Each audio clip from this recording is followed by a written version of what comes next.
السلام علیکم ورحمۃ اللہ وبرکاتہ۔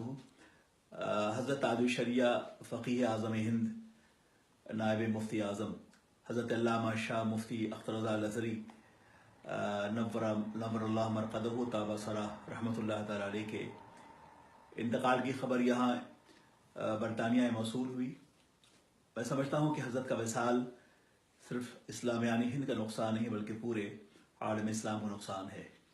ان کے اٹھ جانے سے ان کی نشست خالی ہو گئی ہے، اور دعا گوہوں کو اللہ تعالیٰ ان کے اماثل ہمیں پیدا فرمائے، اور اہل سنت کے افق پہ جو خلا پیدا ہو گیا اسے اللہ پر فرمائے۔ وہ مختلف الجہات شخصیات ان کا شمار ہوتا ہے، بے شمار علوم پہ وہ باضابطہ طور پہ دسترس رکھتے تھے۔ اعلیٰ حضرت امام اہل سنت فاضل بریلوی کے علوم دین کے وہ سچے وارث تھے۔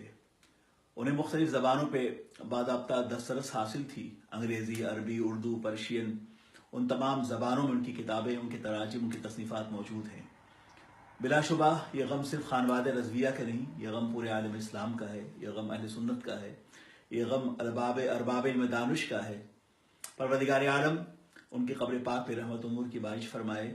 انگلینڈ، امریکہ، ہالینڈ، جرمنی، فرانس اور پوری دنیا یورپ میں ان کی طرف سے ان کے اصحال ثواب کے لیے مجالس کا اہتمام ہو رہا ہے۔ اللہ تعالی ہم سب کو ان کے اس شان ارتحال پر صبر جمیل عطا فرمائے۔